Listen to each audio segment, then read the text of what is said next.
If you want cooking rice, okay, think of cooking rice. If you want to sample whether the rice is done or not, what do? You don't sample the entire, the bowl of container, right? You sample only two or three those rice grains. That's called sampling, right? You basically sample everything.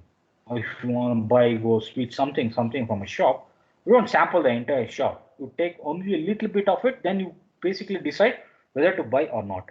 The same old way with regard to data is a method of selecting a subset of data to be analyzed. Not the entire data, please keep that in mind. It's not the entire data. We are only selecting only a subset of data to be analyzed.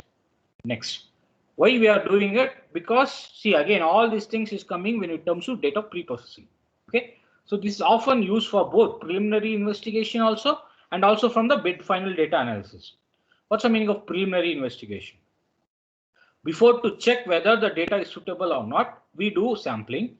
And once everything is done, whether we check again for with regard to sampling to check whether the data is fully done or not, or whether whatever the intended action we were supposed to do, whether it is fully done or not.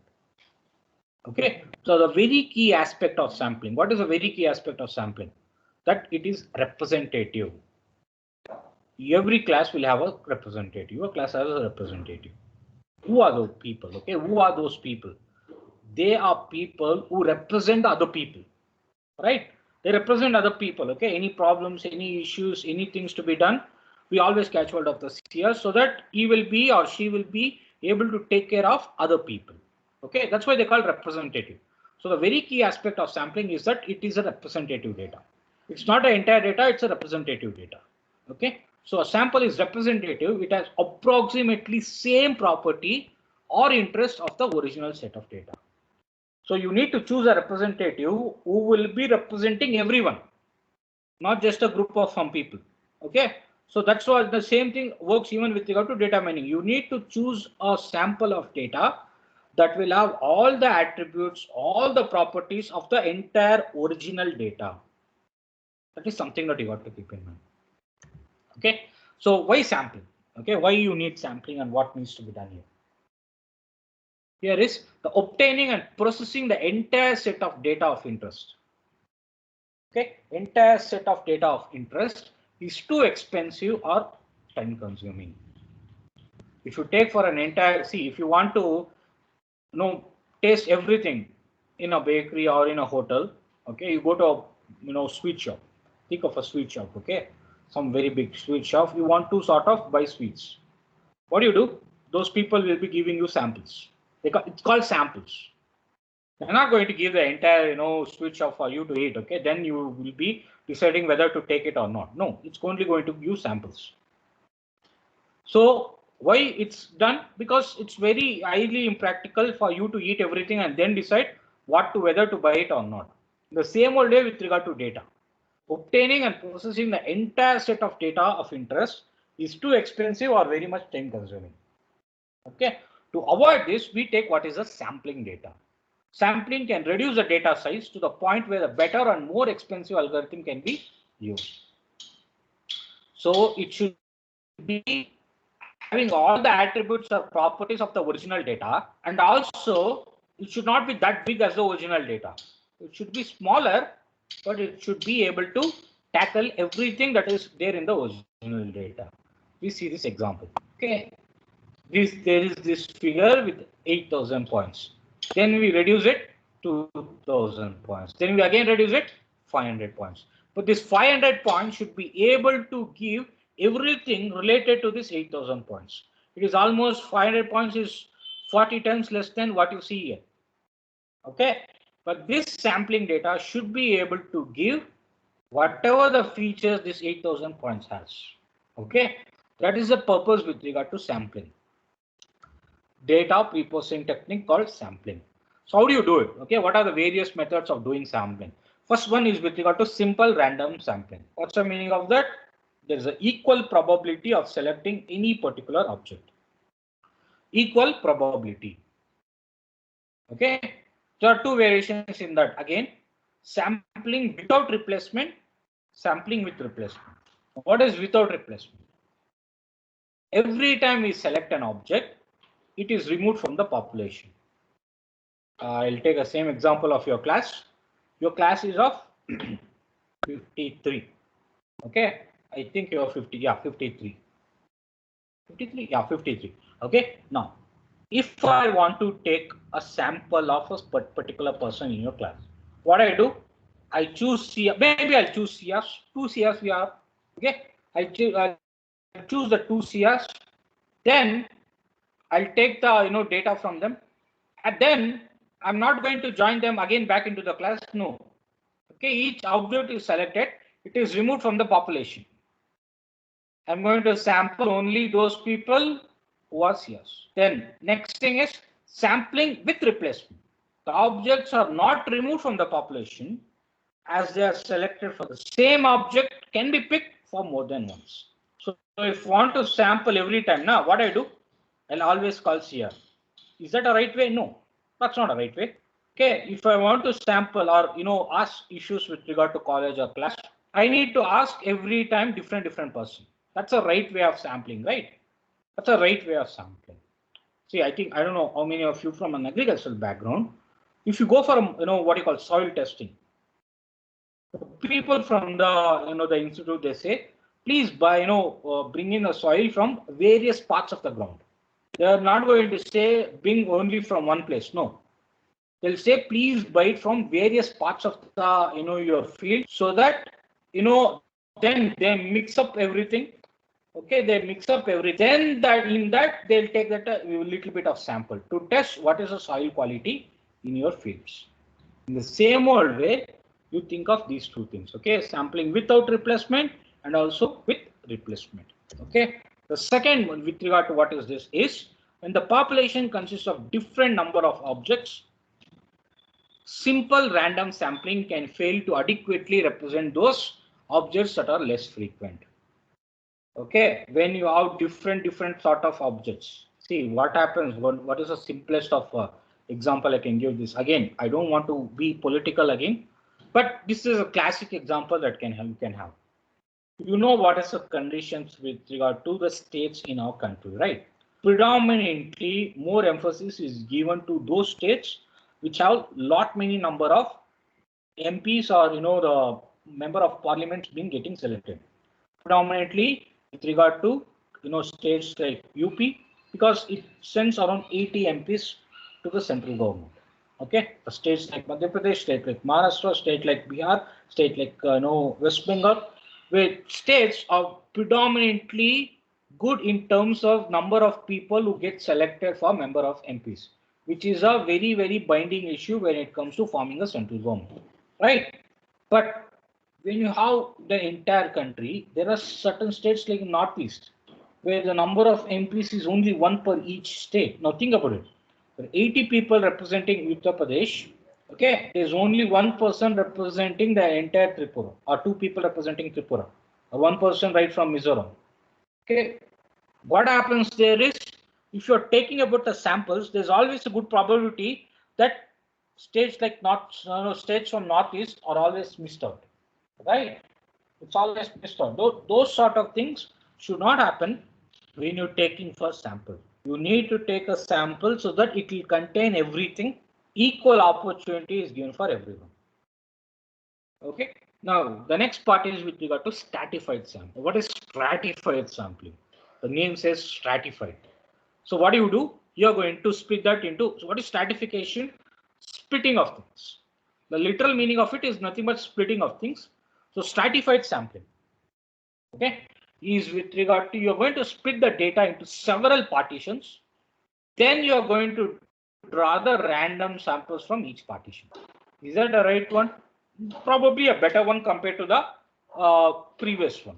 So what I'll do is I'll segregate your entire class. You guys are 53. Okay. So 53 divided probably by around close to around 5. So each set will have at least 10 people. Okay. At least 10 people. Of course, one set will be having only 3. Fine. So in that, if I pick samples, that is way better than picking only 2 people who are maybe CRs, right? I can pick 10 samples and the 10 samples may be coming from 10 different perspectives. Of course, it's not 100% correct. Even there may be positions where, see again, if I take for the same old political example, you can split that entire, country into say 10 parts. Then you can take one sample from each country, part.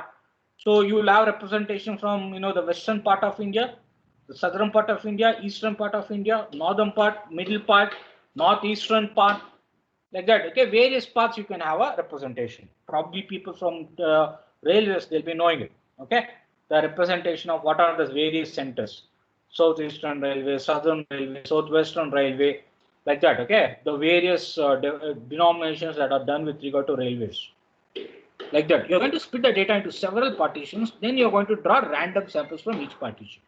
In the simplest of version, what is going to happen? Equal number of objects are drawn from each group, even though the groups are of different sizes. This should be done with regard to your political things also, but again, that doesn't happen in India. Okay, so a country like UP should be given equal opportunity with compared with a country, not country, state with like UP should be given equal opportunity with a state like Tripura, Mizoram, or Meghalaya, Nagaland, Manipur, like that. Okay, when you have equal opportunities, then you have a same sort of sampling. Then in another variation, what you do, the number of objects drawn from each group is proportional to the size of the group, which is what happens when it comes to our own, political demography in India. Okay, the number of MPs that are drawn from a particular state depends on the population of that particular state. So a UP which has a larger population has close to 18 number of member of parliaments being drawn from it. Okay, a state like Tripura, Mizoram and all, which has a very, very less number of population, there's only 1% or 2% being drawn from as member of parliaments. Okay, that's the second way of doing it. Okay, so what's the next thing? Progressive sampling. What's the meaning of progressive sampling? There's some sort of a progression here. If a proper sample size is difficult to determine, then progressive sampling is a very good thing. Okay, what is the thing that happens here? This method starts with what? Small sample, so on increasing the sample size until a sample of sufficient size has been obtained. So that's why it called there's a progression here.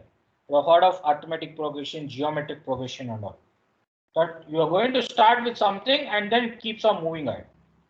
Okay, so this method requires a way to evaluate the sample to judge if it is large enough. Okay, this is with regard to progressive sampling. Okay, the next part of it is with regard to dimensionality reduction. Now, what is the meaning of dimensionality reduction? We have learned this many times. We have learned this under various headings. Again, we are going to learn this under data preprocessing. We are going to reduce the dimensions. What is the meaning of dimension? I always used to take the example of your Opera. Opera has various attributes, various dimensions, right from roll number, USN name, father name, mother name, your address, 10th marks, PU marks, your CET, marks. All those things are present in the Opera. I don't want to analyze all the data. I want to analyze only relevant data. What I do? Only things that are needed I will take. What are the things that are only needed always? USN, your name, and probably your phone number. Except that, I don't think so not much of a data is needed. What I'm doing now, I'm reducing dimensions. Okay, I'm reducing dimensions. I'm taking out those dimensions which are not much needed. It's not like they are not needed at all. They're not much needed at all. So what is the benefit? The benefit is very simple. Many data mining algorithms, they work if very good if the dimensionality is very less or the number of dimension is less. It is true for everything, right? If the amount of things are more, it will take more time. And also there's always a probability that it may end up in some sort of an error. To avoid that, the number of dimensions will be kept lower. Okay, so what is the purpose? It may help to eliminate irrelevant features or reduce noise. So you know very clearly what is noise. Something that should not be there but is there. Okay, so it really eliminates irrelevant features or noise. And what's the next thing? It can lead to more understandable model, more which can be easily visualized. Okay, it can see what is the example I can take. If I want to analyze your class results, Do I need where do you stay? No. Do I need, what is the marks you got in maybe 10th, 12th, CET and all? No. What is more important? Your USN, your name, and what is your marks? Simple. I don't need your other dimensions, right? So that's what they're talking about, okay? This can lead to more understandable model, okay, which can be easily visualized. There's no need for me to get to know about your, past performances to analyze the results of your present ones. Okay, so reduce the amount of time and memory required by the data mining algorithms. Then it avoids the curse of dimensionality. Probably you would have heard of this curse of dimensionality many times. What is the meaning of curse of dimensionality? As the dimensions increase, the number of errors that are going to come from it will also increase. Okay, you call it as curse of dimensionality. Data analysis becomes significantly better as the dimensionality of the data increases. Okay, so what do you do for with regard to classification? There are not enough data objects to allow the creation of a model that reliably assigns a class to all possible objects. Okay, you cannot group things. Okay, you cannot classify things based on if there are too many dimensions and each dimension is bringing in some sort of a new feature.